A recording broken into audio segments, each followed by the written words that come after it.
Começa agora, Abominável Podcast, com Rodrigo Ramos. Senhoras e senhores, sejam bem-vindos a mais um Abominável Podcast. Eu sou o Rodrigo Ramos e hoje eu trouxe comigo Silvana Pérez, do podcast Rainhas do Grito e Falando do Diabo. São dois, tá? Não é o nome composto, são dois podcasts. Para examinarmos, digamos assim, o cinema corporal de uma das cineastas mais importantes do horror atualmente, a Julia Ducournau. Eu vi hoje como se fala, né?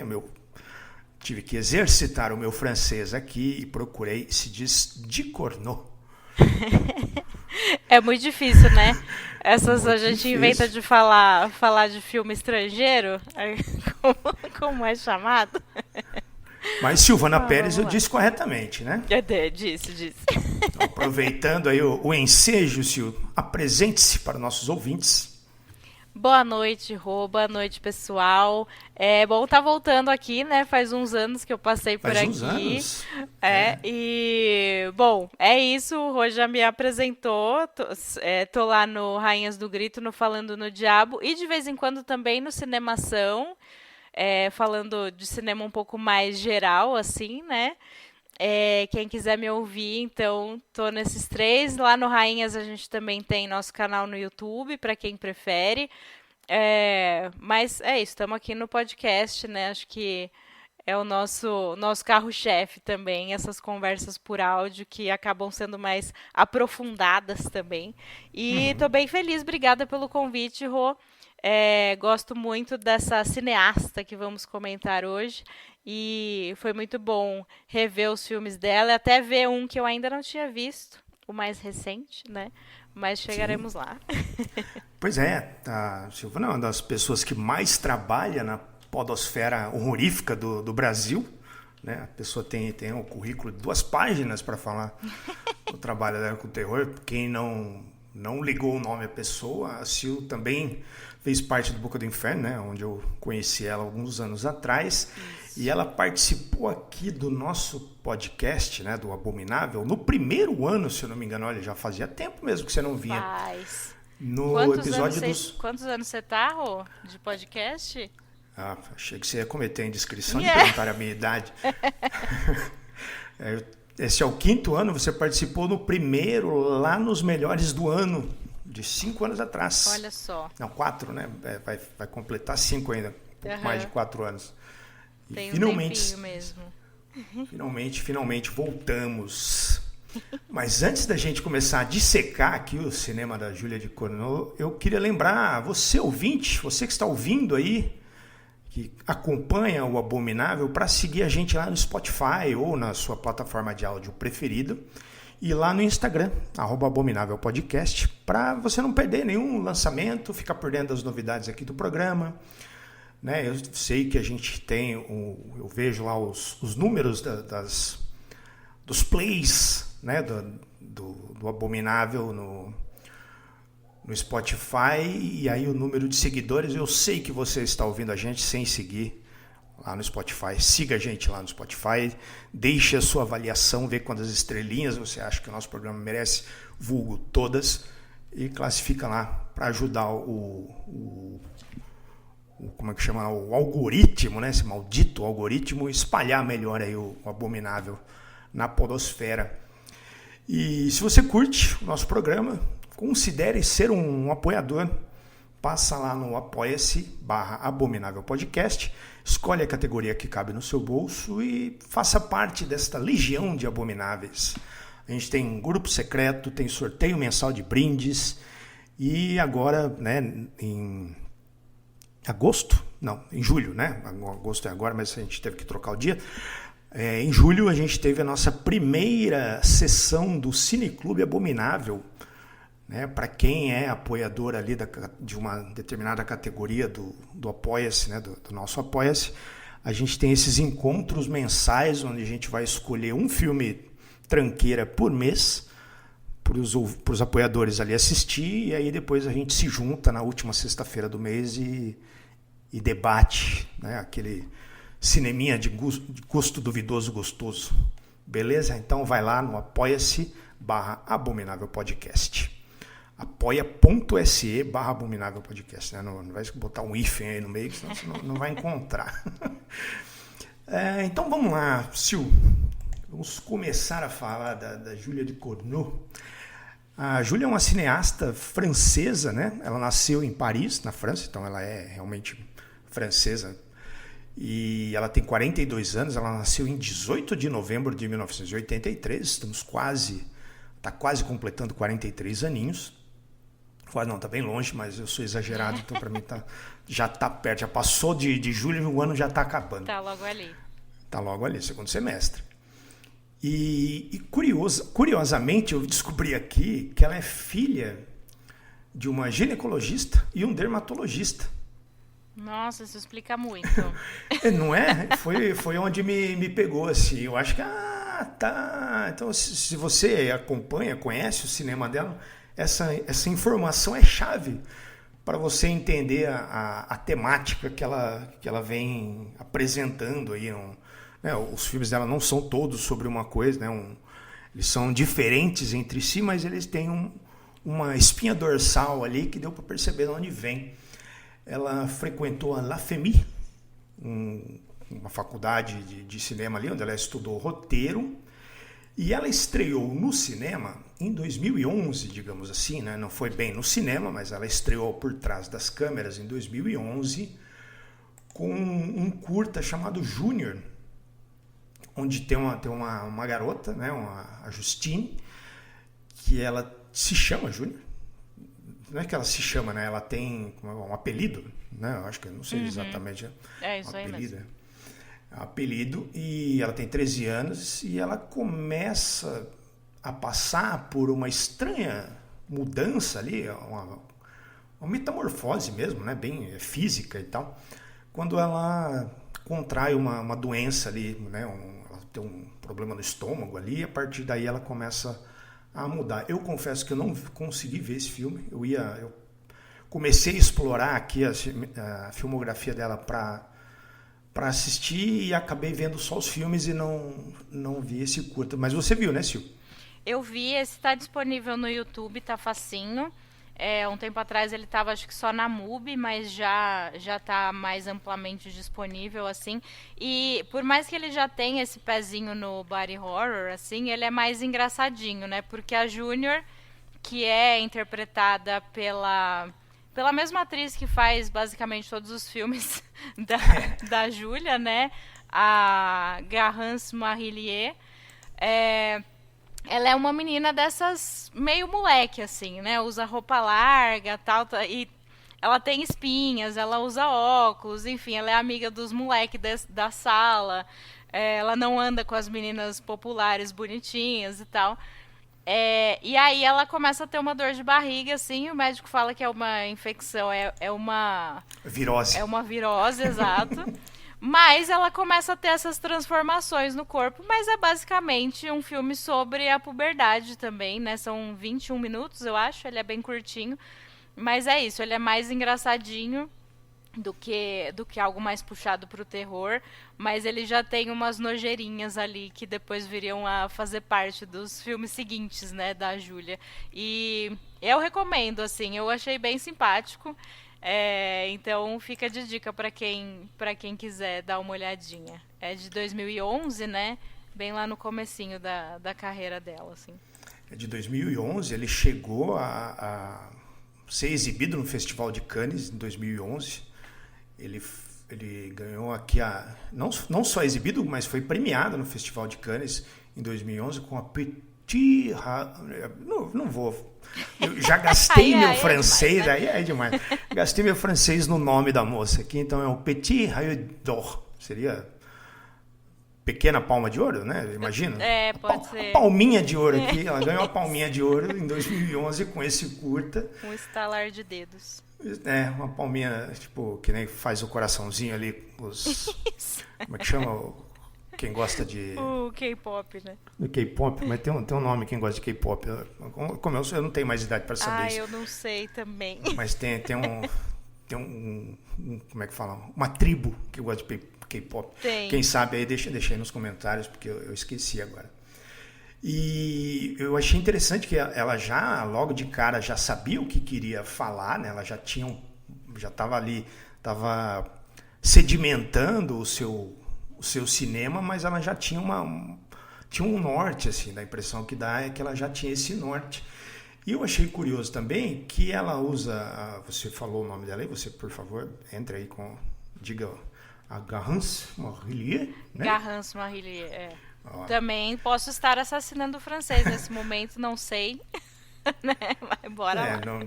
E ela fez todos os outros filmes da Júlia, menos o último, né? Menos o Alpha. Ela fez, ela participou do Manche também.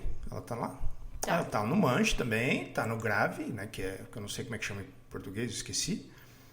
É Grave mesmo? Eu acho que ele ficou como Grave mesmo. Eu achei que rolou alguma confusão aí com esse nome, porque é isso. Ele foi e voltou, né? Parece que é um filme que em alguns lugares ele tinha um nome, depois voltou, que é o Raw, Exato. que é de 2016, e participou. Ela não é a personagem principal, mas ela participou do Titane, né?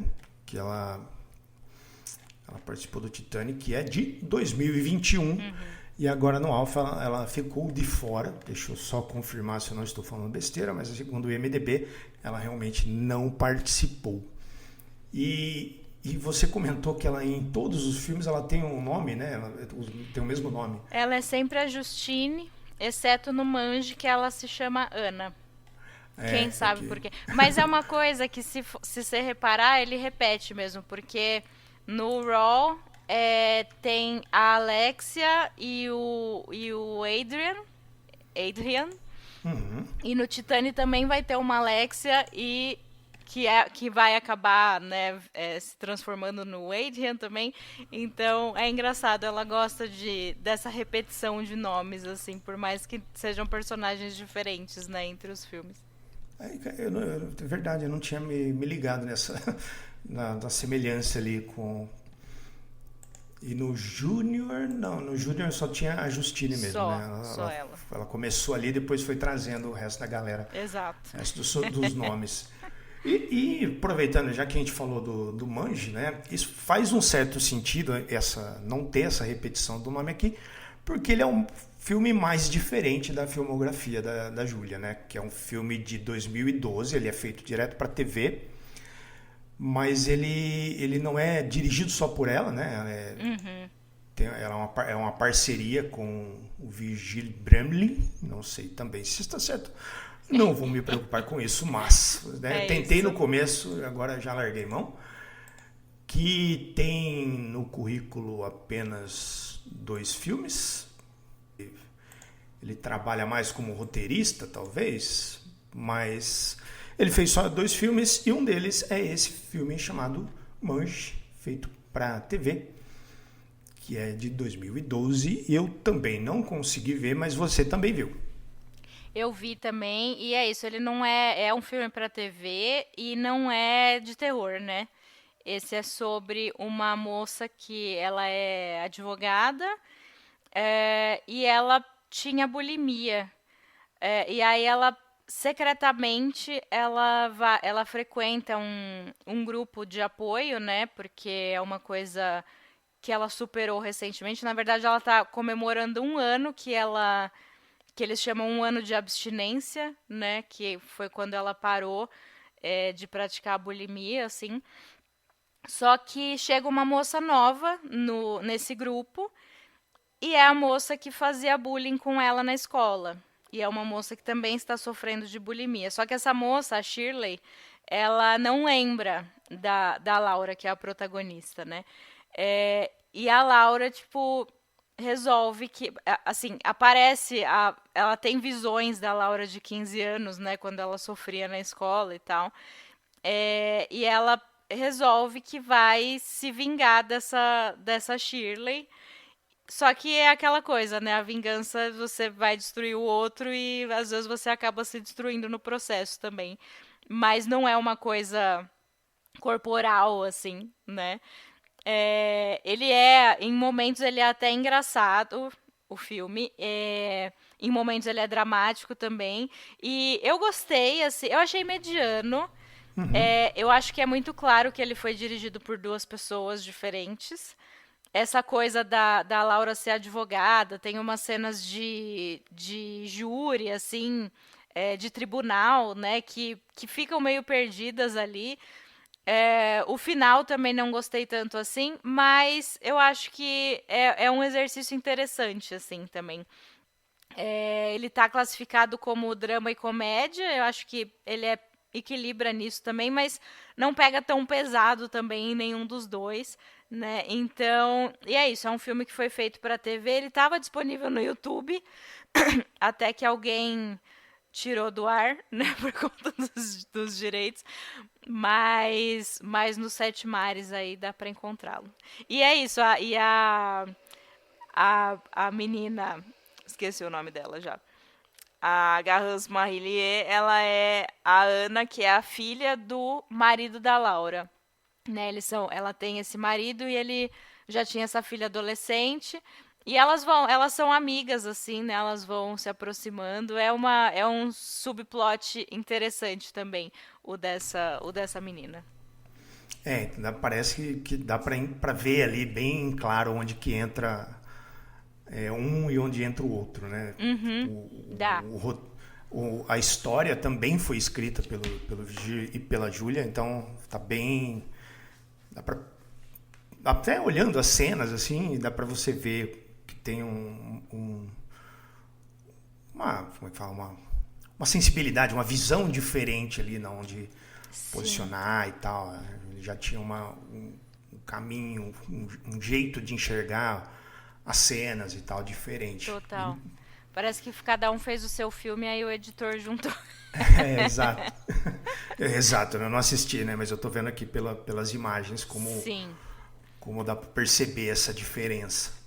Um parece bem mais filme para televisão mesmo, e o outro, né? Tem as imagens, dá para perceber essa divisão, assim, onde tem aquela carona de filme feito para TV, de episódio de série, e onde tem uns enquadramentos diferentões e tal. É super claro mesmo. Depois disso, ela veio com o seu primeiro longa-metragem, que é o Raw, né? Que seria, traduzindo do inglês, seria cru, né? Mas que aqui no Brasil ele veio como Grave, mas se eu não me engano eu assisti esse filme quando ele saiu, ele tinha um outro nome, mas eu não vou lembrar agora, que na minha opinião, é o meu preferido dela, por mais que Titane eu ache melhor. Esse aqui é o que eu mais gosto, já fui dando spoiler, eu ia deixar isso para depois, mas eu gosto demais desse filme aqui, e ele vem num momento ali onde o horror tava mudando um pouco de formato, de temáticas, assim. Foi quando veio aquele maldito,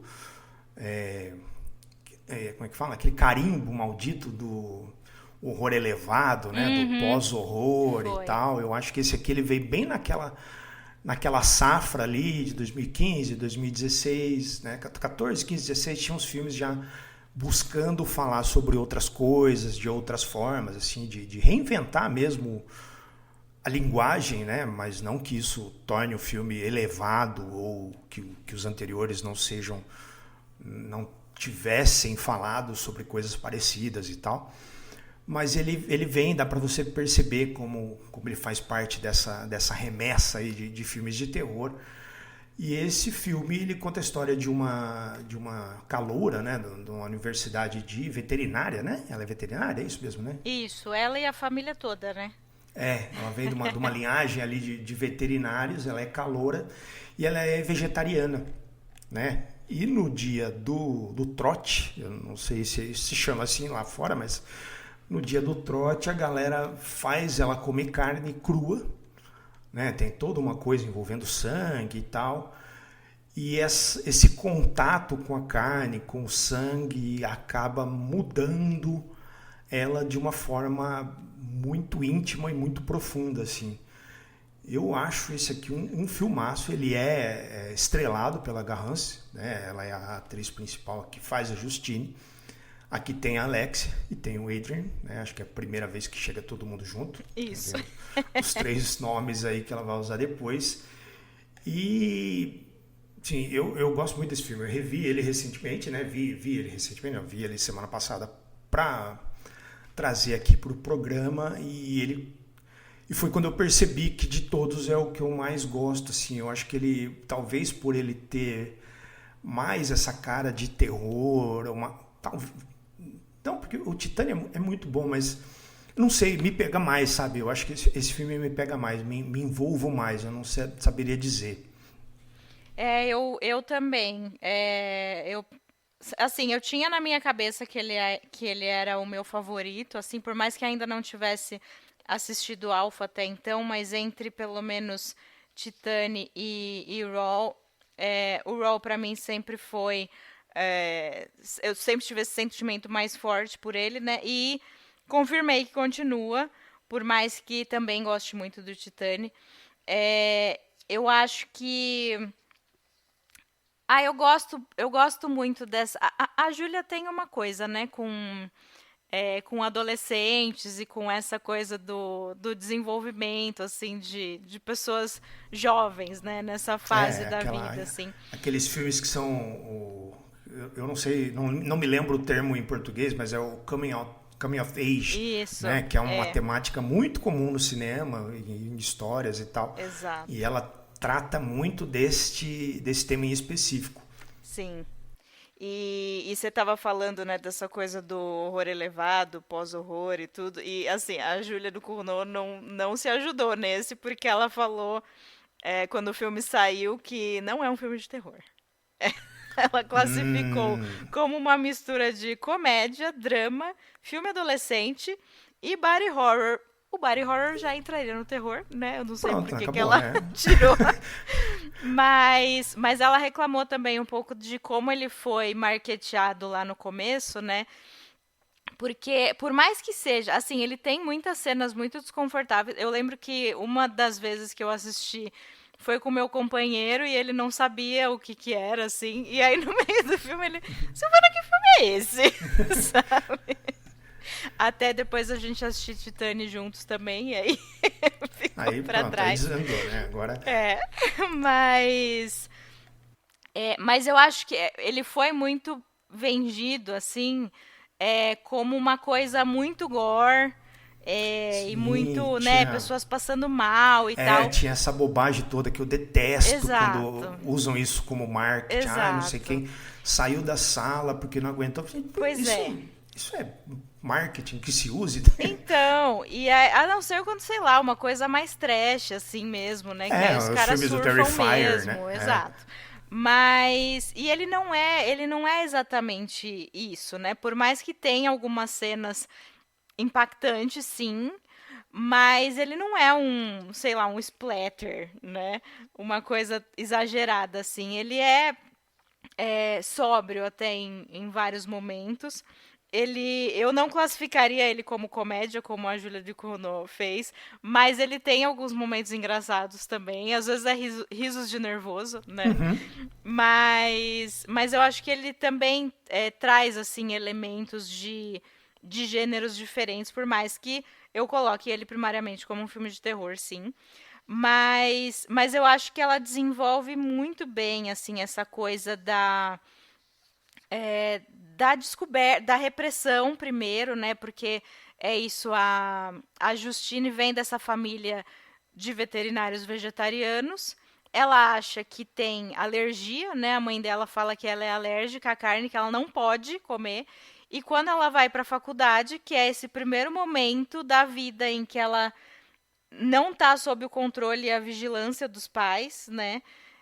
Que aí ela vai consumir essa carne de, acho que era coelho, né? Crua.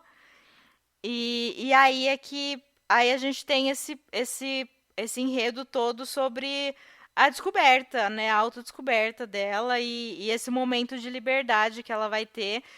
E eu acho muito legal ela ter uma irmã mais velha que às vezes é como uma mentora, às vezes é uma competição. Elas têm cenas muito ternas assim entre elas, mas tem uns arranca-rabo também muito pesados. Então, eu gosto muito de como não só a Justine, mas a Alexia também, que é a irmã, são desenvolvidas aí nesse enredo, né? Eu acho muito interessante até para pessoas jovens assistirem, sabe?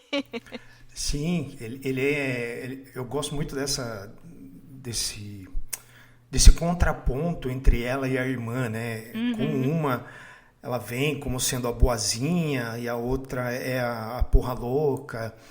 E aí, como elas são colocadas dentro da família ali, como esse comparativo, né? Que sempre rola nas famílias, né? Na maior parte das famílias e tal. E o resultado disso, né, embora elas sejam próximas, elas ainda têm esses confrontos e elas ainda são diferentes uma da outra, né? Mas ao mesmo tempo elas são colocadas ali como tentando encaixar, né, no mesmo padrão, que é esse padrão que a família impõe, né, da profissão e do vegetarianismo e tal. E a própria Júlia ela coloca no filme, né? Ela cita uma das referências, o Carrie, né? Como uma das referências que ela usou pro filme. Então você já tem essa ideia do que ela queria falar ali, né? Que é um tema muito comum, que é essa coisa do amadurecimento. Eu lembrei a palavra em português que ficou meio feia, já é amadurecimento. Muito educado. Foi muito educado em inglês, né? Como diria Mas Sasha. Eu também não tinha lembrado, não. Como eu fiz, amadurecimento. Que é um tema que ela traz, e essa coisa do feminino, né? Como é que fala? Da sororidade, da família, né? Ela vai usar isso também no próximo muito intensamente, né? No Titane, acho que aí é onde o filme trata disso, inclusive mudando o filme, né, e tal. Mas quem não viu o Grave ainda, o Raw, procure, né? Ele na verdade, os dois nomes é em inglês. Eu assisti ele como Raw, mas o nome dele em inglês, francês, é Grave. E aí em português só deixaram, acho que economizava no design, né? Não precisava nem mudar o pôster, é grave mesmo, e vai que vai. Essa palavra existe, né? Vamos deixar. Deixa assim, só troca ali as linhas miúdas, né? Que ninguém vai ler mesmo. E assim vai. Ele foi premiado em 2016 no FIPRECI, é uma sigla, então eu não sei o que é. Ele ficou em terceiro lugar no Toronto International Film Festival. Ele foi premiado em 2016 no Sutherland Award como o filme mais criativo, né, uma estreia mais criativa, né, dos filmes do festival. Ele ganhou a Médaille d'Or do filme fantástico, melhor filme fantástico europeu. Que mais? Ele ganhou várias coisas aqui. Ele foi de 2016 até 2018 ganhando prêmio por onde ele passava. Então, Caraca. É um filmaço. Eu gosto bastante, assim, acho o ritmo, essa coisa da mudança. Eu acho que ele me pega também, principalmente é uma coisa que você comentou de quando você vai para a faculdade, né, e sai ali debaixo das asas dos pais e tal, que para quem teve a oportunidade de estudar fora, eu acho que é um momento onde você finalmente vai ser você mesmo, né?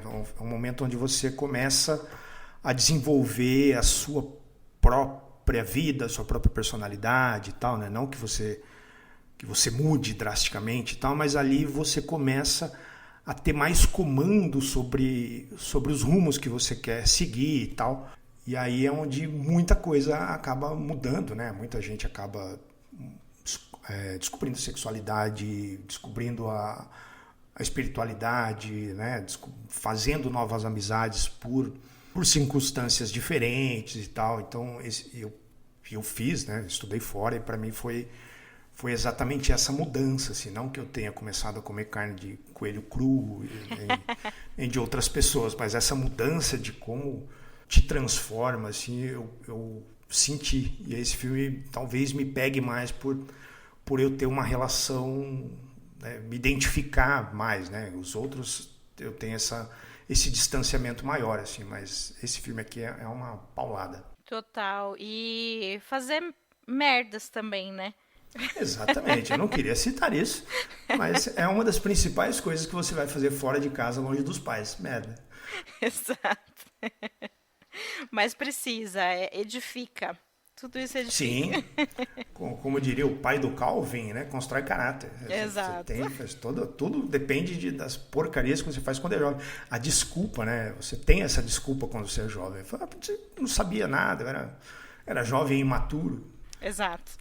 Né? Mas tudo bem que isso vai só até uma certa idade, hein, gente? Depois dos 30, isso não se aplica mais, embora insistam em usar em alguns meninos aí e tal, mas você tem um limite ali cronológico onde você pode fazer merda e usar isso de desculpa.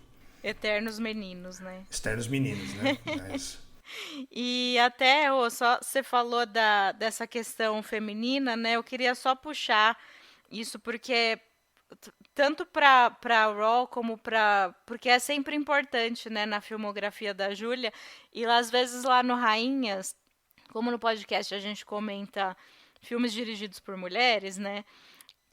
Às vezes filmes de terror dirigidos por mulheres, mas às vezes a gente se pega comentando outros filmes e pensando, tipo, que nem, sei lá, falamos outro dia Falando no Diabo do Vagina Dentada, que é um filme muito bom, por mais que, né, quem não conhece vai ouvir esse nome e vai achar que é apenas uma trecheira, e não é. Mas ele tem seus problemas. E foi um filme dirigido por um homem. E às vezes a gente se pega, tipo, putz, esse filme seria tão melhor ainda se fosse escrito e dirigido por uma mulher, sabe? E acho que nessa, assim, ter essa leva de body horror da Júlia Ducournau, e até se a gente puxar um pouco mais, pegar os filmes da Coralie Farjat também, né, A Substância, que são, assim, eles conversam muito, né, com esses temas femininos. Você falou de se identificar por conta de ir para a faculdade e tudo, mas a gente assistindo pega 1000 questões, né, que são específicas de mulheres, assim, referentes a mulheres, e até em Raw eu acho interessante que essa coisa, esse comportamento, né, essa necessidade de comer carne humana, que acaba sendo uma questão de necessidade mesmo, né, é específica das mulheres da família, né? E o pai não tem, mas eu gosto que ele é um aliado, né?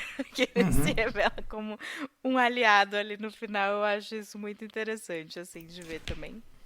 Ele tem uma coisa no cinema dela, né? Que eu ia citar isso mais pra frente, mas agora que você trouxe, vale a pena a gente fazer dar uma olhada para isso, que eu vejo, né? A gente tem o Cronenberg como o expoente maior do body horror, assim. Mas quando você olha dentro desse subgênero, se você comparar os dois cinemas, né? Lógico, o Cronenberg tem décadas de cinema, tem uma porrada de coisa aí e tal, né? Ele tá com volume muito maior, então você tem mais chances de errar e acertar e explorar temas distintos e tal.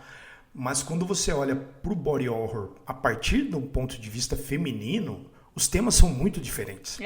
Porque, principalmente, o corpo da mulher ele é muito mais examinado, digamos assim, né, no dia a dia, né, na sociedade e tal. Se a mulher engorda, se a mulher envelhece, se a mulher emagrece, se a mulher quer ter filho, se ela não quer, que roupa que ela usa, sabe? Tudo tá sempre ali sobre o escrutínio da sociedade. Então, quando a mulher pega para fazer um filme sobre o corpo feminino, no sentido de como esse corpo se torna uma ameaça, como esse corpo se torna um problema, é muito diferente de você pegar ali o olhar do Cronenberg. Exato. O que não deixa... E são filmes excelentes, assim, né? Amo Cronenberg, meu pai. Não estou falando Exato, de qualidade. De qualidade, estou falando de temáticas mesmo, de olhar. E essa é a graça mesmo, né? Ter essa variedade. Por isso que a representatividade é importante, pra gente ter justamente a variedade, né? E ter tantos filmes, assim, interessantes pra ver sempre, com olhares tão diferentes. Voltei aqui na página do IMDb, da Júlia de Cournot, e ela foi indicada a 65 prêmios, né? E teve 25 vitórias com três filmes praticamente. Pois é. Né? Então, ela manda muito bem. E aí, já que estamos falando dos 3 filmes dela, vamos para o próximo. Que aí eu acho que esse aqui, para eu explicar a minha incoerência de maneira coerente, eu acho esse aqui o melhor filme dela. Melhor como filme, como roteiro, como temática, como direção, como maturidade, como cineasta e tal. Mas eu ainda gosto mais do Hall, do Grave. Que é o Titane, que ela lançou em 2021. E aqui, embora o filme anterior, né, 5 anos antes, tenha feito algum barulhinho, ele tenha sido comentado, né, mais dentro do circuito do horror ali, esse aqui ele chegou com o pé na porta, né? Ele é um filme que furou a bolha de muita gente, mas pelo tema, talvez, eu acho que, assim como o Grave, ele tem uma coisa do marketing meio furado, né? Eu acho que ele vende uma coisa, mas ele é muito mais do que aquilo. E eu acho que o que vende o Titane é uma coisa que, assim, ele é um ponto do filme, né? Ele é o que dispara, né, o gatilho de toda a história e tal, mas ele é pouquíssima coisa dentro da metragem do filme todo, assim, né? Total. É que é muito engraçado, né? Se você vai dar uma sinopse pra uma pessoa que não conhece... Então, justamente, eu acho que é aí que ele furou a bolha. É uma doideira. E novamente, né? Assisti esse com o meu companheiro também. E aí é tipo... Como assim ela tá grávida? Sabe? Exatamente. Mas vou aproveitar, né? Que você deu o seu melhor nessa sinopse. Bom... eu posso dar leves spoilers por enquanto. Eu acho que não tem como falar desse filme sem falar do ponto acontecimento. Principal. Do acontecimento, Eu acho que, assim, primeiro que ele é um filme que já começa muito forte. Eu acho que ele desacelera depois, sabe? Ele faz o caminho inverso, assim. Ele não começa devagar e vai, tipo, virando uma doideira. Ele faz o contrário, o que não é ruim de jeito nenhum, né? Eu acho que ele faz todo sentido. Essa ordem, mas ele começa com essa menina, né, que é a Alexia, no carro com o pai, sendo uma criança insuportável, porque ela tá chutando o banco de trás e fazendo barulhos de motor. Nossa senhora, meu pai odiava quando a gente tocava no banco do carro quando ele estava dirigindo. Pois é. E, enfim, esse pai e filha sofrem um acidente. A menina acaba tendo que colocar uma placa de titânio na cabeça, né? E quando ela sai do hospital com uma grande cicatriz assim em cima da orelha, a primeira coisa que ela faz é abraçar o carro, né? Então você já vê que tem alguma coisa esquisitinha ali. A pancada, já vê que a pancada foi forte. Pois é.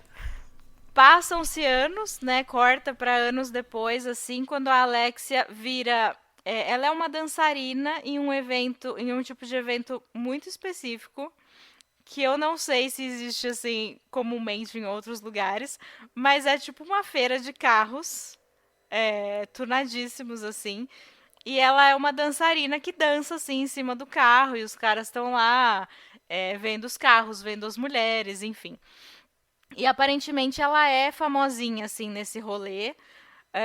Ela acaba sendo perseguida por um cara, né, que queria muito um autógrafo dela e era muito fã dela e não sei o quê. Ele não aceita um não como resposta, né, um limite ali.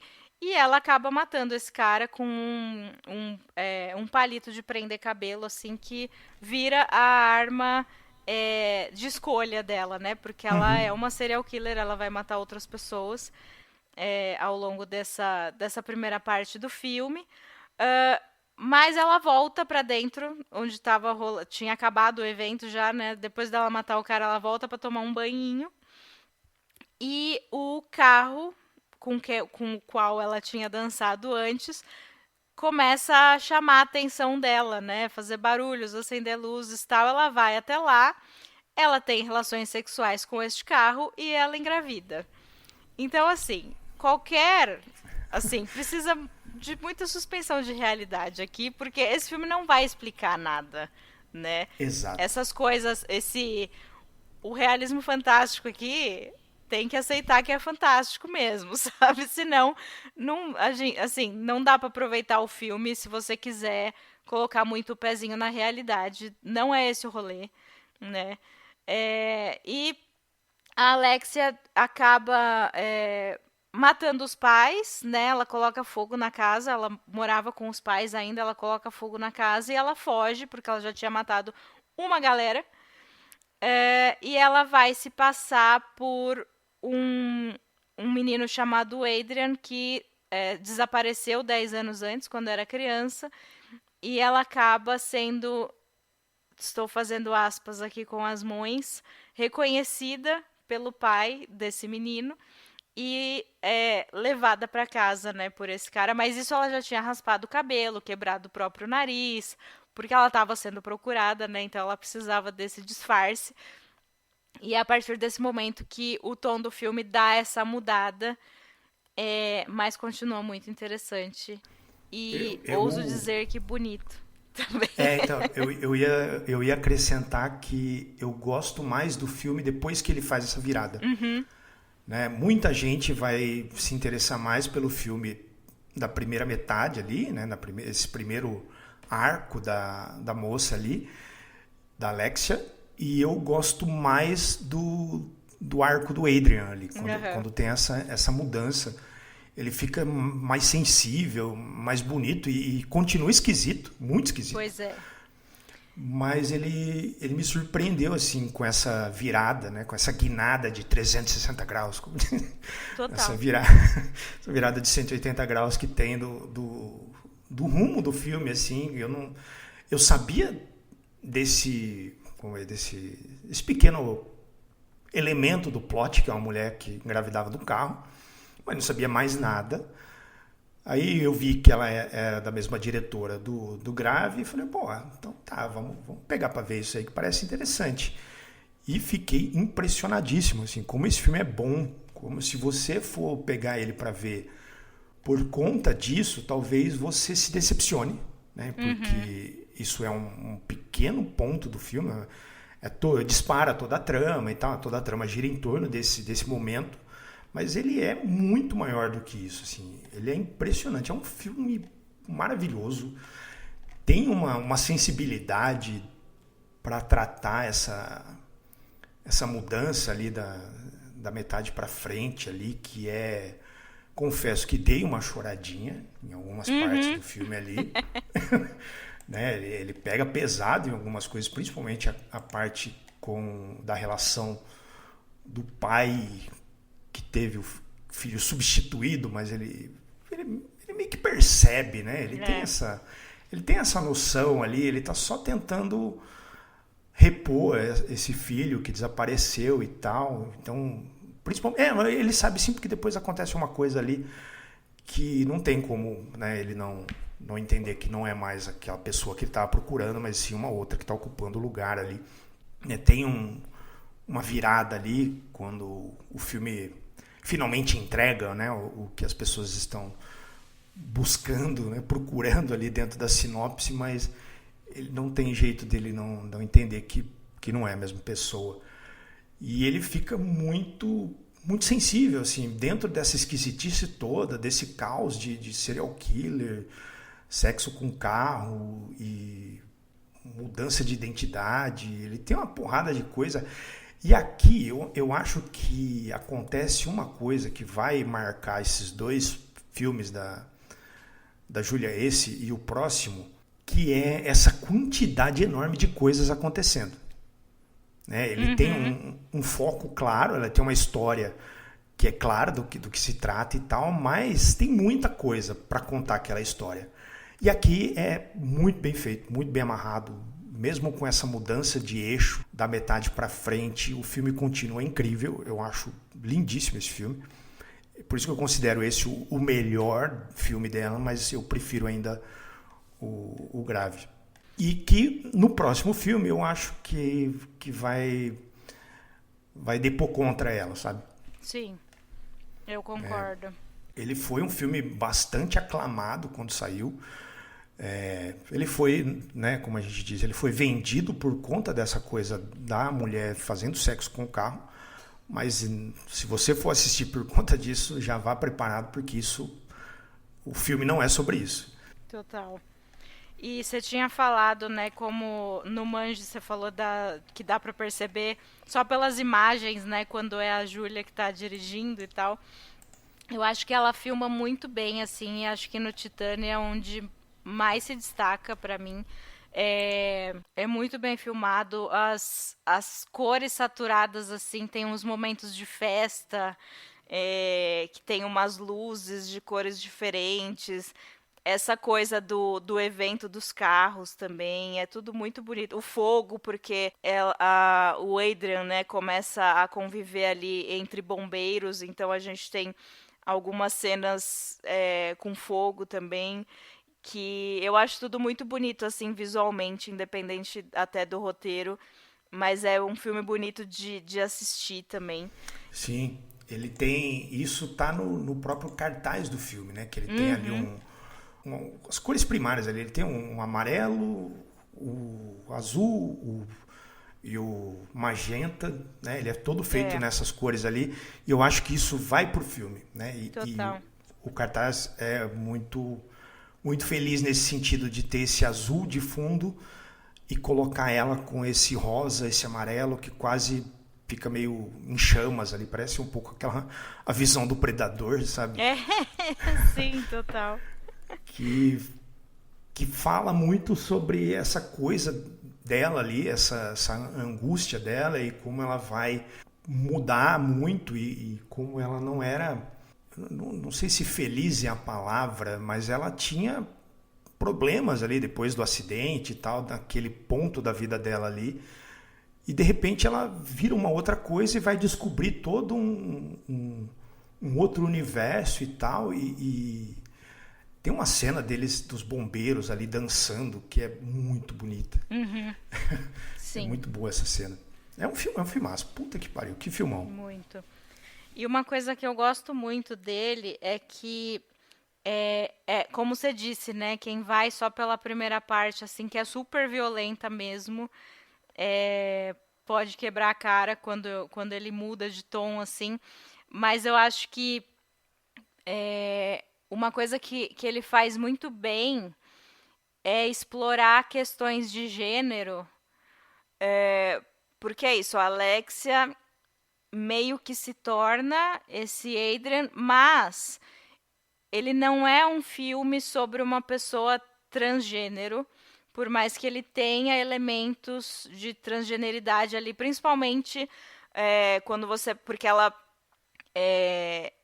passa uma faixa assim no corpo, né, tanto para se achatar tanto nos seios como na barriga também, que é uma coisa muito agoniante, inclusive, né, a barriga que ela tem que ficar apertando para esconder.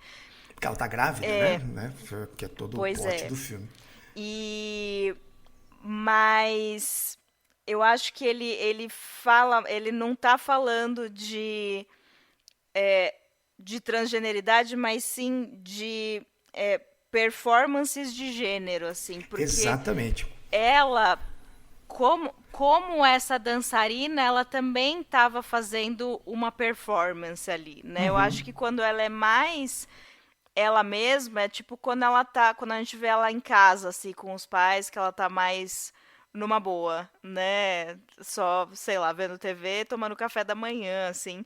Mas Então a gente vê essa pessoa explorando tanto o gênero feminino como o masculino. E a gente vê também o Vincent, que é o pai adotivo, né? Que ele se injeta testosterona todo dia, que é um hormônio de afirmação de gênero também, né? Que Sim. ele já é um cara grande, tipo, eu não sei pra que ele precisava dessa testosterona e até se a gente olhar no mundo real, assim, olhar em volta, é uma coisa que tem rolado muito nesses... Não, ela uma foi coisa Red visionária, Pill. né? Exato. Né? Hoje Então, em dia se fala muito nisso. Hoje tem não sei quantos por cento de testosterona. total, Foda-se, exato. né? Exato. E esse ambiente dos bombeiros que também é um tanto homoerótico. Então é muita coisa. Tipo, tem essa exploração de gênero em todo lugar nesse Em filme, todo. sabe? E eu queria colocar assim como é invertido, né? Porque você pega a parte onde ela é uma mulher, né? Assim, colocando, ela continua sendo uma mulher, mas colocando ali dentro da identidade que ela tá ali assumindo, né?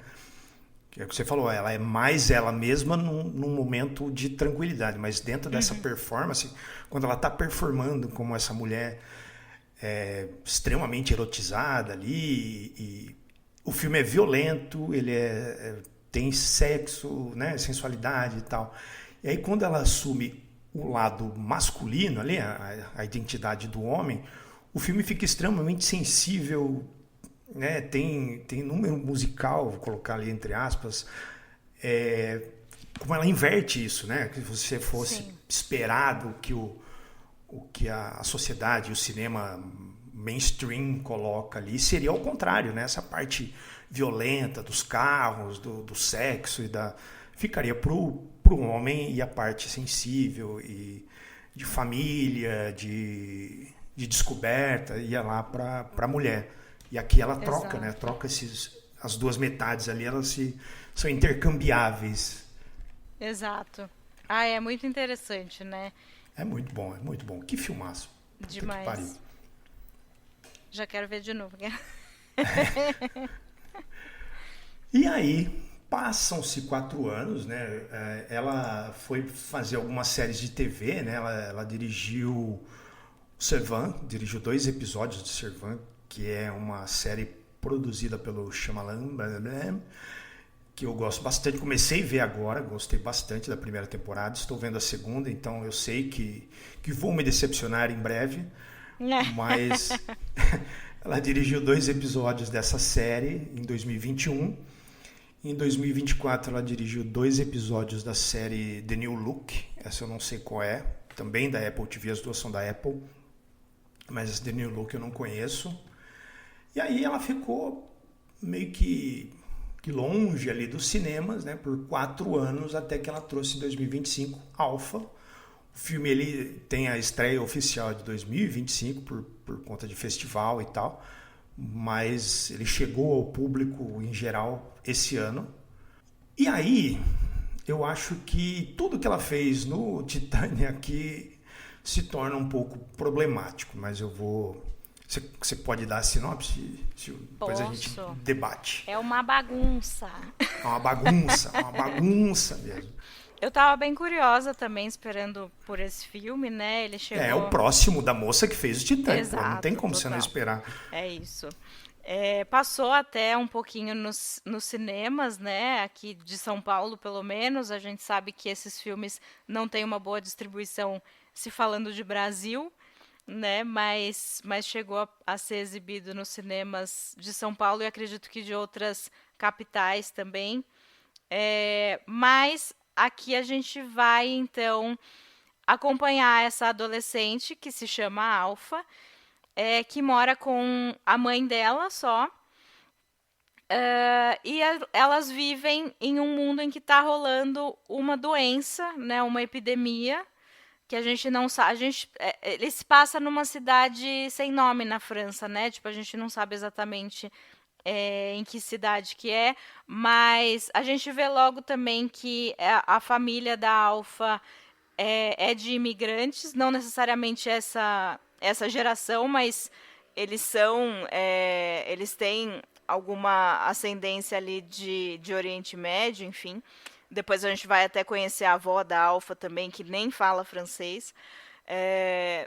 E então tá rolando esse ambiente em que existe essa epidemia. A mãe da Alpha é médica. Ela tem um irmão que é usuário de drogas, né? E às vezes ele existe nesse núcleo familiar, às vezes não, conforme, né, os anos se passam. É um filme que tem muitas idas e vindas no tempo. Mas o problema maior começa quando a Alpha, isso logo na primeira cena, né, ela tá desmaiadinha ali numa festa, bem louca, e alguém faz uma tatuagem de um A no braço dela, com uma agulha que sabe-se lá, né? De onde veio, do jeito mais... Uma tatuagem de cadeia ali, né, parece? Exato. E num mundo em que tá rolando essa epidemia, ou pandemia também, não sabemos, isso é um grande problema, né?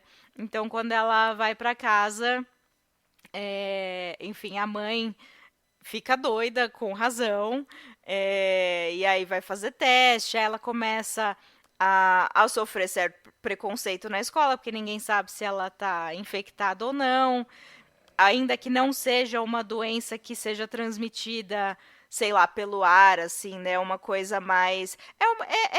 É uma metáfora ali para AIDS, né? Então, a transmissão é por sangue, assim, por fluidos, não é tão simples, não é uma Covid, né? E aí a gente vai acompanhando, então, esses personagens, e eu acho que o ponto aqui, como você disse, Rô, é muita coisa, e nesse caso, a Júlia, eu acho que não consegue abraçar nenhuma delas muito satisfatoriamente, né? Não sei se é essa a impressão que você teve, assim. Sim, foi. A primeira coisa que eu... Quando começa o filme ali, né? E aí eu comecei a ficar com o ranço da menina ali, que eu achei uma personagem insuportável. E eu tava vendo aqui o Wikipedia do filme, e a menina, ela é de ascendência berbere, que é ali do norte da África ali, naqueles países já meio Oriente Médio ali. Uhum. Eu não sei exatamente quais são os países, mas e é a mesma origem da família da Júlia. Então tem alguma coisa pessoal ali, tem o lance da mãe ser médica, né? Que a mãe da Júlia é ginecologista e o pai dermatologista. Eu só não consegui encontrar se ela tem irmão. Aí fiquei com essa dúvida. Procurei aqui, mas não achei isso. Né? Explicaria um pouco mais como esse filme parece, tipo... vou fazer do meu jeito porque eu preciso colocar isso pra fora, sabe? Parece um filme onde ela meio que desencanou do público e fez pra ela. Mas, enfim. O que me pegou demais, assim, eu achei a menina muito insuportável. Ela começa no meio de uma pandemia, você vai encher o cu de droga, cachaça, sei lá o quê, junto com outros adolescentes burros, né? Num lugar... E desmaia no meio de um monte de gente e acorda com uma tatuagem, né? No meio de uma pandemia que é transmissível pelo sangue, com a mãe médica. Então fica ali aquela coisa de eu sou adolescente, eu vou fazer tudo do contrário do que o mundo pede. Mas depois ela vai se desenvolvendo, né? E tem um momento no filme onde mostra uma coisa do passado que aí eu entendi ela melhor. Mas isso fica um pouco difícil, pelo menos para mim. Eu não consegui me identificar com ninguém no filme. A mãe, ela tem uma questão de super proteção ali, que também é explicado quando chega no momento crucial do filme ali. Uhum. Mas nada disso é justificado antes.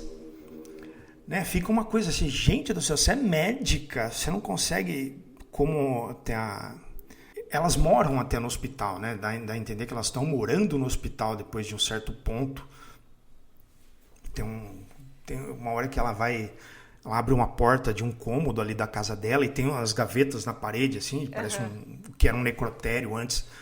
Então elas estão morando num hospital porque as pessoas abandonaram o hospital. Tem uma parte que mostra isso, como a epidemia está fora do controle e até quem trabalha no hospital meio que largou mão, né? Sim. Tem uma parte que ela fala, mas cadê todo mundo, né? As refeições dos pacientes ali, e ela pergunta para outra médica, a única que sobrou junto com ela ali, ela fala, cadê todo mundo? Fala, todo mundo foi embora, né? Uhum. E aí ela sai distribuindo a comida para os pacientes, e fala, seu médico volta daqui a pouco, e tentando confortar a galera, sendo que desandou, assim. E aí eu não conseguia entender, assim, porque aí a médica parceira dela fala, o exame aqui deu bom, né? Não tem problema. Mas ela não consegue acreditar, ela fica insistindo, vamos fazer de novo. E a moça meio que larga a mão, assim, tá, você faz aí, né? O que você quiser e tal.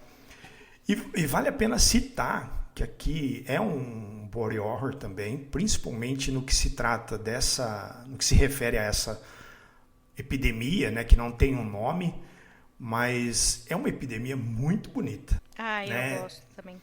Gosto.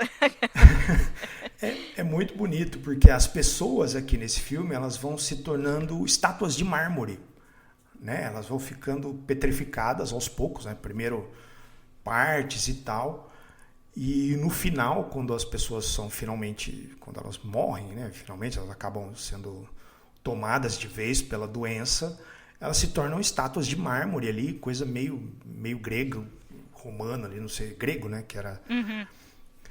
E tem o primeiro paciente que mostra sendo tomado por essa doença de vez ali, é importante pro filme e tal. E aí é onde eu me perco, porque eu entendi, né, essa coisa das indas e vindas do roteiro, né, que ela vai pro passado, vai pro presente, né, aí muda um pouco o cabelo, principalmente pelo cabelo da mãe, se fica claro onde isso se passa. Só que em alguns pontos isso não fica claro, principalmente numa cena onde se mostra a família toda reunida. Isso não faz para mim, não faz muito sentido aquela cena. E aí, lógico, né, eu deveria me abrir para o filme, assim como eu me abri para Titanic, uma mulher engravida de um carro. Eu deveria, mas eu não consegui me envolver tanto, e aí eu fiquei, mas como que pode, sabe? E ele é um filme que talvez, eu não estou querendo falar assim, mas sem dar spoiler, ele tem um problema para mim aqui, que é meio que o problema que eu encontro no Sexto Sentido. Yeah. Né, que é uma coisa onde o roteiro, né, eles não são parecidos, tá, gente? Né? Não é um spoiler, mas dentro do Sexto Sentido, quando você vê ele de novo, você fala, pô, mas como é que esse cara foi para lá e para cá, aconteceu tudo isso e era isso que estava acontecendo. Nesse filme também, ele tem várias coisas que vão, e aí quando o filme termina, você fala, mas como que pode, sabe? Que era, né? Que era aquilo que estava rolando, então, se é isso que aconteceu? Eu fico meio confuso, assim, e aí eu me perdi, sabe? O filme me perdeu completamente. Nossa, é difícil explicar sem dar spoiler, mas tem essa coisa dessas idas e vindas, tem uma coisa acontecendo no presente, né, que seria, que não faz muito sentido quando o filme acontece, você fala, e aí tá, mas é uma coisa que estava acontecendo só para uma pessoa. Tudo bem, mas quando essa pessoa não está em cena, está acontecendo para quem? Está acontecendo como? Né? E aí, gostaria que você discorresse sobre o filme também. Eu acho que ele dá muita voz. Assim, é um filme super longo, né? Ele tem 2h08. Isso pra mim já é super longo. Não sei podia ter uns 15 minutos a menos, tranquilo. Exato. E eu acho que ele acaba andando muito em círculos, assim, né? Isso, e aí se estende ele muito. repete. Ele repete mais de uma vez alguma coisa do tipo... A coisa com o irmão dela, né? Que é viciado em drogas. Tem umas 3 vezes acontece a mesma coisa. E você, pô, já entendi. Sim. Né? Exato. E aí tem umas 3 vezes a menina indo lá fazer o exame, a menina sofrendo bullying na escola, sabe? São coisas que esticam demais o filme para coisas que já ficaram claras pro espectador, pelo menos na minha opinião. Né? Não sei, pode ser que até tenha alguém que fala, fique meio perdido, mas primeira vez que isso mostrou, eu já sei, já entendi. Né? Não precisava repetir. E ele repete várias coisas. Exato. E é isso. Eu achei, assim, eu gosto dos personagens. Eu não achei a Alpha uma insuportável, mas entendo. Mas, e acho que a mãe, como você disse, né? Ela é médica e tá nessa de paranoia também, né? Da Alpha estar ou não infectada. Às vezes a gente até olha pra Alpha e ela parece estar um pouco cinza, né? Que é uma das primeiras características, assim.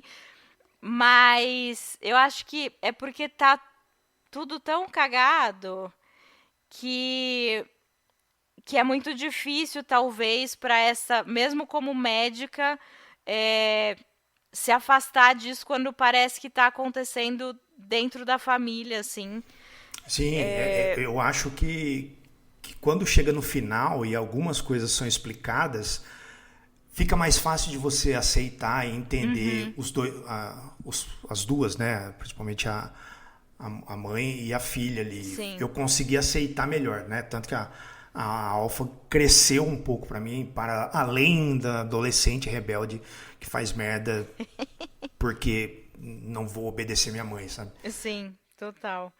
E eu acho que, assim, como ele é essa confusão, né? O excesso de termos, o excesso de duração e tal, essas coisas que muito fica para ser explicado no final, mas aí essa explicação acaba abrindo furos no roteiro, né, do que aconteceu até ali. Eu acho que o que eu me apeguei, assim, foram alguns momentos. Tipo,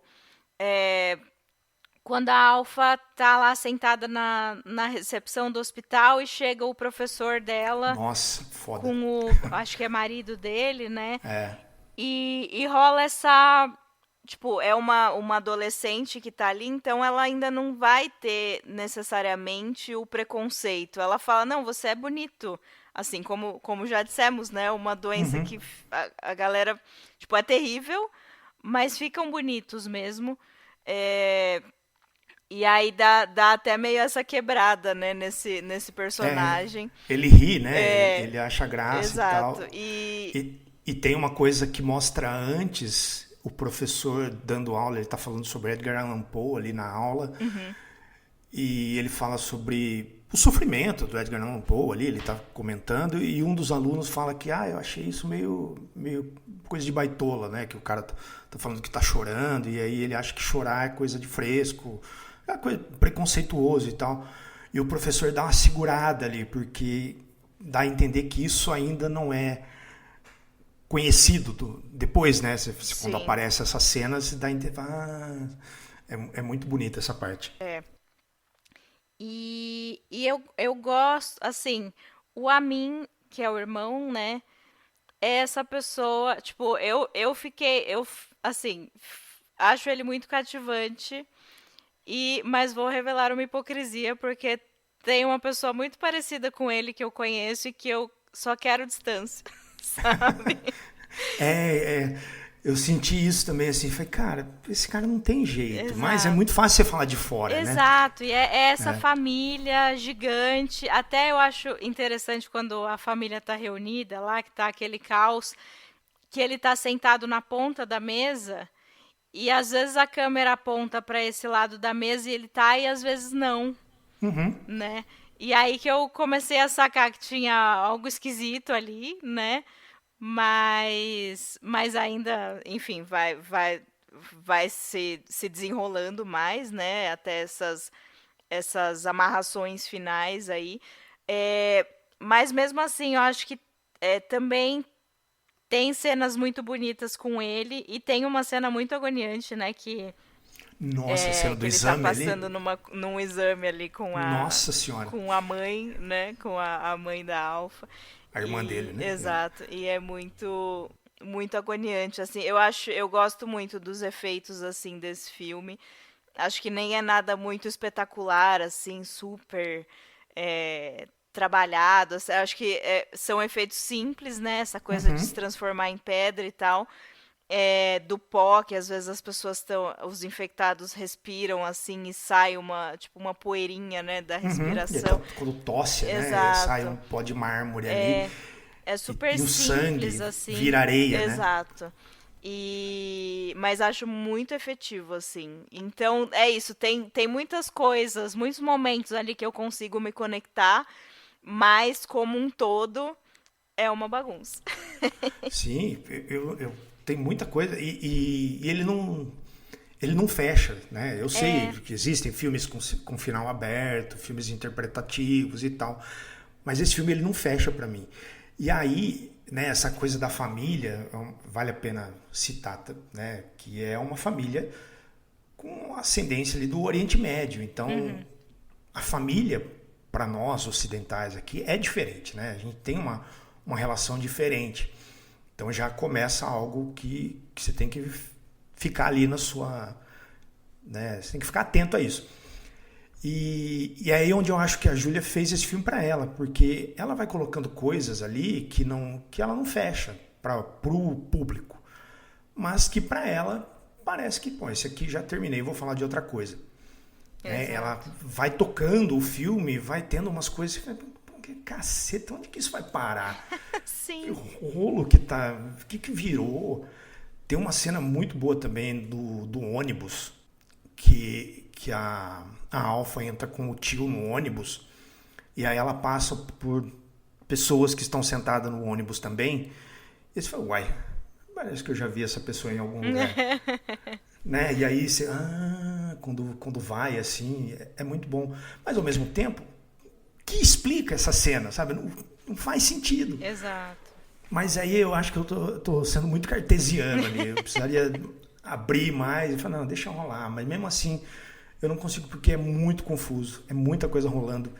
E essa metáfora para AIDS, em pleno 2025, onde a gente tem um monte de tratamento, né? A gente tem os PrEPs, a gente tem coquetéis, a gente está quase aí com uma vacina que já...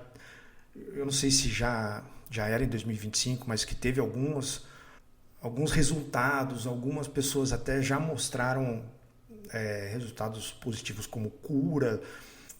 Me pareceu muito atrasado isso. Pois é, fora de época, né? Se perdeu. Fora de época. E aí vira meio que um preconceito, na minha opinião, assim, sabe? Quando você coloca isso como algo descontrolado, algo tão nocivo ali. Sim, pô, a essa altura do campeonato, quem está em 83, 84 de novo, né? Então ainda se fosse um filme de época, né? Né? Se E coloca ali, contextualiza ali onde ele tá. Mas ele não meio que... Ele não fica claro onde ele se passa e quando ele se passa, mas é algo, no mínimo, no 2000 e pouco, né? Exato, sim. Porque até o professor está fazendo uma apresentação, o slide é aqueles retroprojetor, né? Que você colocava o acetato em cima ali. Então ele acontece num momento ali, não é anos 90 também, porque não me pareceu anos 90. Eu acho que me pareceu mais recente também. Mesmo que não pode não ser 2025, mas... Não, mas é algo ali, pelo menos nesse século. Exato. Eu achei também. E aí pensei, tá falando da Covid, mas não fica bem claro quando a gente fala da transmissão por agulha, né, do irmão que tem problemas com heroína e como causa esse medo. Tem o negócio que a avó, né, da Alpha, fala sobre o demônio ali, que é o vento vermelho, né, que seria uma superstição deles e tal. E aí a gente tá obviamente falando de sangue, né? Até inclusive no final aparece esse tal vento vermelho, mas de uma maneira metafórica, que conecta com esse momento do exame ali, vamos colocar assim. Sim. E aí do irmão, né? E aí então você tá falando de AIDS em 2025 desse jeito? E aí eu fui procurar e tal, e todo mundo teve a mesma interpretação. Ninguém falou sobre Covid, ninguém falou... Tanto que quando eu comecei a assistir com a minha esposa, a gente achou que era uma coisa sobre coisa do conservadorismo, né? De como as pessoas estão se enrijecendo, né? Pro outro e tal. Mas foi bem no comecinho. Quando começou a desenrolar, eu falei, não é sobre isso não. Tá bom, é sobre isso. E aí tá lá no próprio o Wikipedia, né? Tem ela... E aí fala, olhando aqui, ó, lendo sobre a produção do filme, tá aqui a diretora fala que esse é o filme mais pessoal dela. Por isso que eu falei, será que ela tem algum irmão? Eu não consegui achar, mas quem souber aí, deixa nos comentários. Sim, por favor. E dá a entender que se passa no final dos anos 90, o filme aqui pela Wikipedia. Mas mesmo assim, né? Final dos 90 já tá adiantado também, né? Mas aí você tá falando no final dos anos 90. Agora, não sei, essa parte da metáfora para AIDS hoje, em 2025, né? Com todos os avanços que a gente teve, toda a luta contra o preconceito e tal, não me desceu. Não me desceu encaixa. Ficou meio entalado aqui. Total. E uma coisa que também acho que não encaixa, que fica totalmente largada, é esse A, né? A tatuagem, que depois a Alpha vai até descobrir que um amigo dela também tá com uma, que remete a letra escarlate, né? Que também é uma coisa super antiga, assim. Então, não sei, também achei que ficou... Me parece uma referência, mas que ficou perdido ali também, como outros temas, né? Enfim. Como mais uma coisa, né? A própria referência ao Edgar Allan Poe que tem no começo ali, com o professor não dá em nada, a questão da epidemia e como os hospitais estão vazios, né? Os médicos desistiram e também não dá em nada. Tem a coisa da família que aparece ali só para falar, olha como essa família é muito unida e também muito oriçada, sabe? Também não dá em nada. E várias coisas. Ela começa e solta, sabe? Vai só julgando ali, vai se empilhando numa grande bagunça, na minha opinião, com bons momentos. Tem cenas lindíssimas, tem muita coisa boa. Os personagens melhoram ao longo do filme, né? Mas eu não consegui comprar tanto quanto os outros e é meio que unânime, assim, pelo que eu tava lendo. Sim. Que a galera acha esse filme o mais bagunçado e o pior dela, assim. Os grandes também erram, né? Os grandes também erram, está totalmente perdoada porque ela fez Titane e o Grave. E vale a pena citar, né? Ele é o pior, mas não é ruim. Exato. Ele é bagunçado, mas ele não é ruim. Ele tem muita coisa boa nesse filme aqui. Principalmente na parte da família ali, do núcleo, né? Dessa relação entre os três e a pandemia em si, né? A epidemia em si, como ela se configura, como a Júlia mostra e como ela constrói isso, assim, muito bonito. Muito mesmo. Isso, eu assim, é aquela coisa, não, de forma alguma me arrependo de ter assistido, sabe? Tipo, e estou curiosa já pro que a Júlia for fazer em seguida, assim, acho que pode ser um ponto um pouco mais baixo, né? Como você disse, não é ruim. Não é ruim, ele só não é tão bom quanto os anteriores. Exato. Mas assim, visto muita coisa que a gente tem acompanhado aí, de cineastas muito mais badalados, né? Homens. Nossa, sim. Eu acho que esse aqui é superior. Assim. Eu falei, talvez uma edição e alguém falava, eu entendi, esse filme é pessoal, você quer falar sobre uma coisa e tal, mas vamos tornar ele palatável para quem vai assistir também, sabe? Exato. Né? Isso, né? Às vezes quando é uma coisa muito pessoal, fica hermético, né? Exato, exatamente. Mas tá super valendo também. Super valendo, vale a pena vocês procurarem ali, assistirem. Eu acho que ele tá no MUBI, se eu não me engano. Acho que os 3 filmes dela estão no MUBI ali, talvez. Acho que sim. Eu sei que o Grave tinha na Darkflix até pouco tempo atrás, mas o Titane e o Alpha estão no MUBI. O Curta Júnior tá no YouTube E o outro você falou que tá fácil de encontrar. Tava no YouTube, né? Mas tá fácil de encontrar ali né, dá pra achar, sim. Eu achei que fosse demorar horrores pra eu conseguir assistir de fato, mas ele veio pra devolverem rapidinho. na locadora. Exato, ali, né? Foi demorou umas 2 horinhas ali, mas enfim, larguei ali, daqui a pouco ele avisou que tava pronto. É isso, né? Eu acho que é uma cineasta que eu vou acompanhar enquanto ela estiver trabalhando, eu vou estar assistindo. Pode escorregar o quanto for, ela tem o seu lugar garantido ali no meu coraçãozinho. Certamente. E aí, pra gente fechar, né? Eu acho que a gente acabou falando isso ao longo do programa.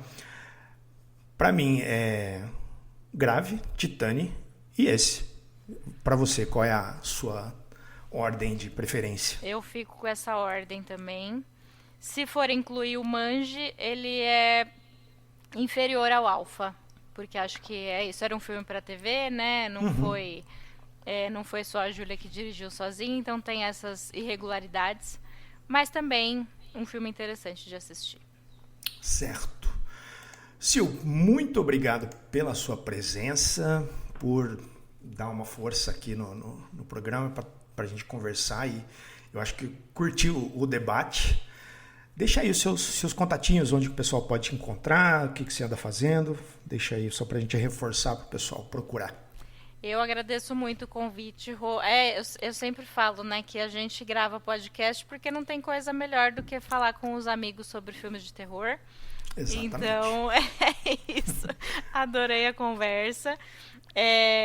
E, bom, quem quiser me ouvir um pouquinho mais, né?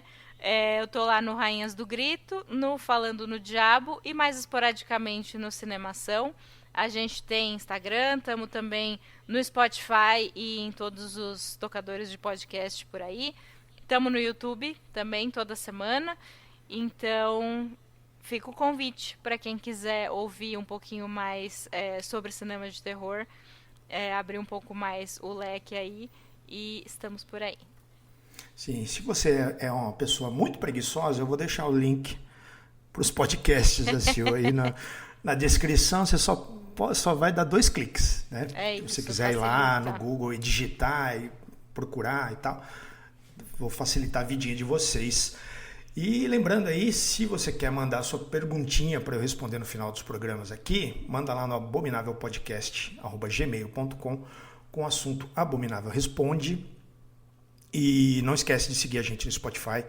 E deixa aqui nos comentários a sua ordem de preferência dos filmes da Júlia também, que a gente vai, para a gente continuar o debate para além do programa. É isso. Sil, novamente, muito obrigado. Muito obrigado aos nossos ouvintes, nossos apoiadores. Até a próxima. Beijo. Tchau. Beijo. Abominável Podcast. Siga-nos no Instagram, @abominávelpodcast.